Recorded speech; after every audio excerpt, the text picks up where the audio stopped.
Ao relatar as circunstâncias que me levaram ao confinamento nesse asilo de loucos, eu estou ciente de que minha presente condição criará uma dúvida natural sobre a autenticidade da minha narrativa.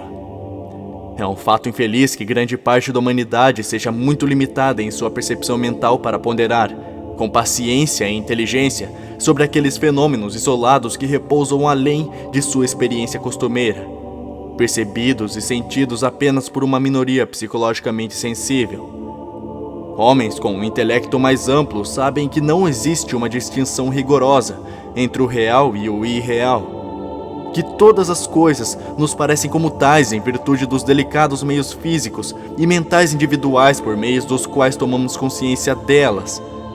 Mas o materialismo prosaico da maioria condena como loucura os lampejos da supravisão que penetra o véu do empirismo óbvio. Meu nome é Gervas Dudley.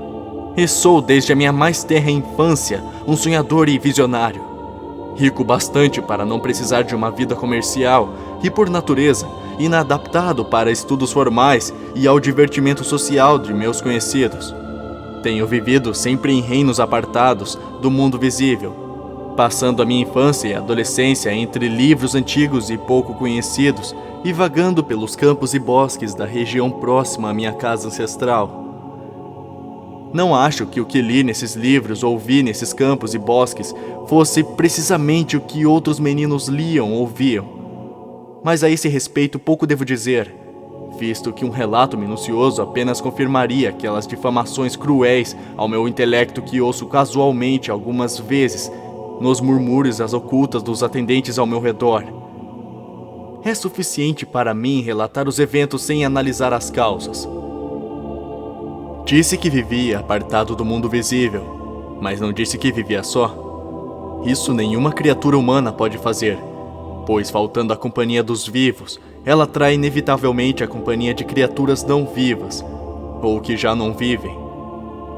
Perto de minha casa, há um vale arborizado em cujas profundezas crepusculares eu passava a maior parte do meu tempo lendo, pensando e sonhando.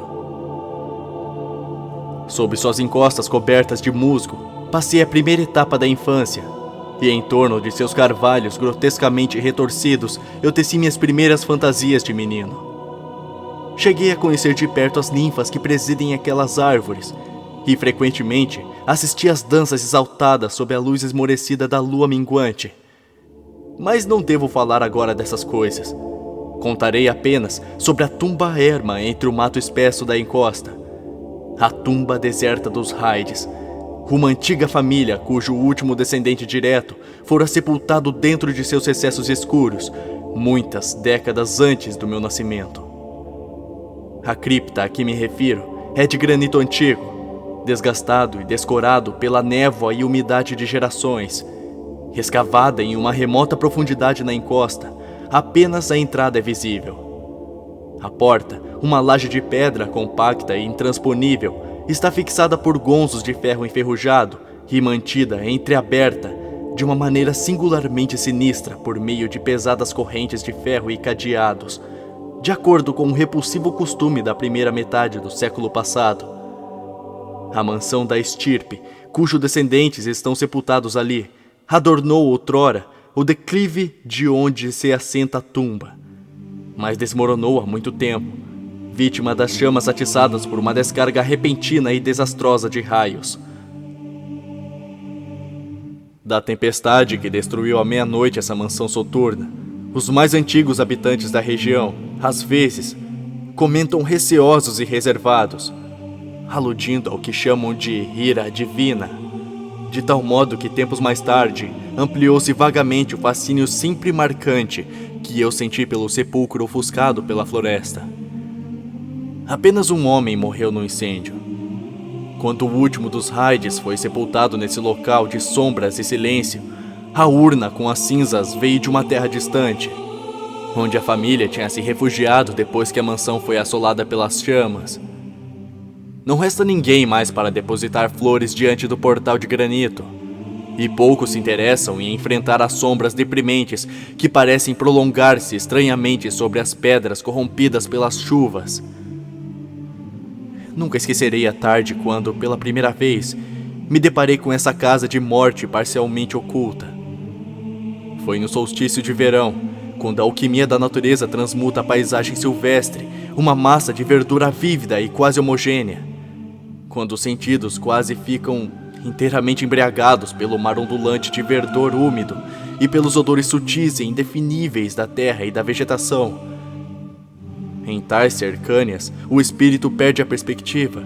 O tempo e o espaço tornam-se insignificantes e irreais, e os ecos do tempo pré-histórico esquecido vibram na consciência seduzida.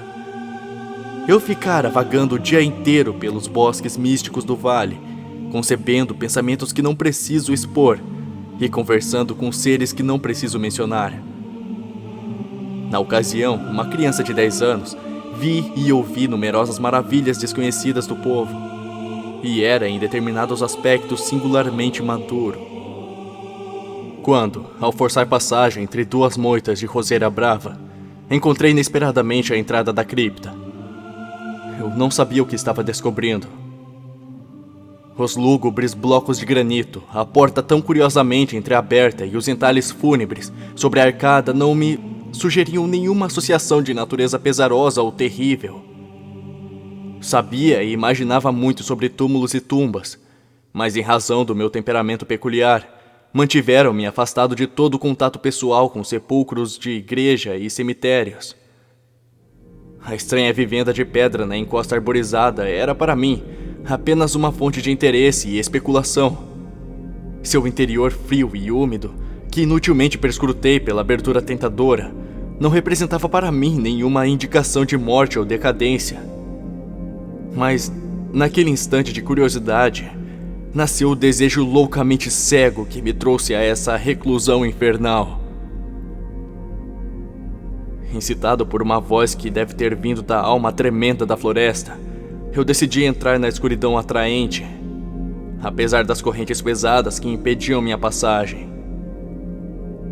Durante a luz mortiça do dia, lancei-me alternadamente sobre os obstáculos enferrujados na esperança de ampliar a abertura da porta de pedra, e experimentei comprimir meu corpo delgado entre o espaço já existente.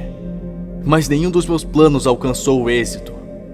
A princípio curioso, estava então frenético. Quando retornei para casa no crepúsculo que se adensava, jurei a centenas de deuses do bosque que a qualquer custo eu abriria algum dia uma entrada para as profundezas negras e frias que pareciam me convocar a qualquer custo.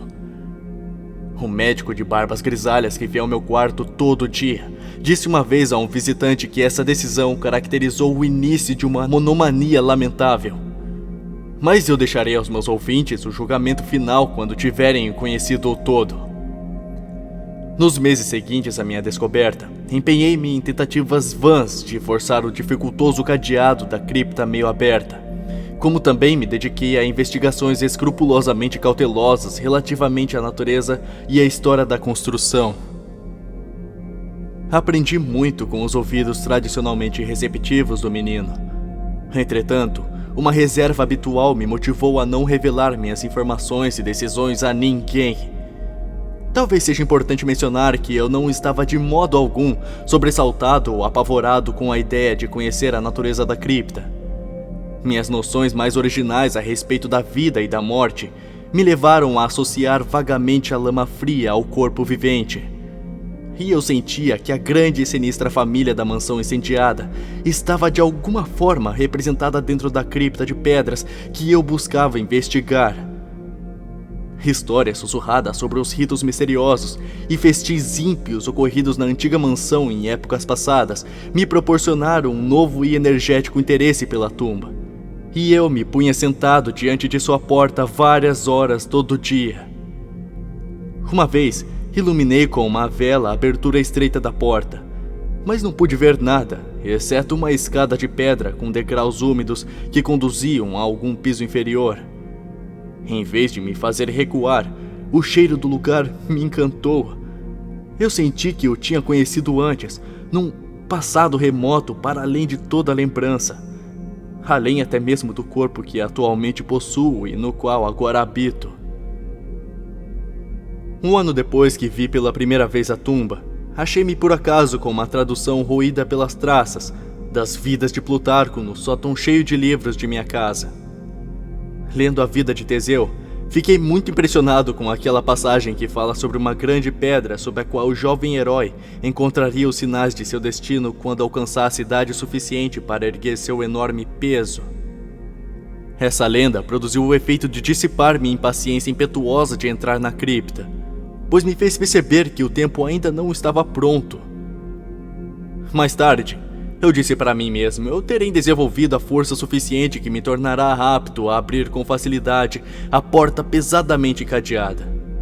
Mas até lá, seria melhor me conformar com o que parecia uma vontade do destino.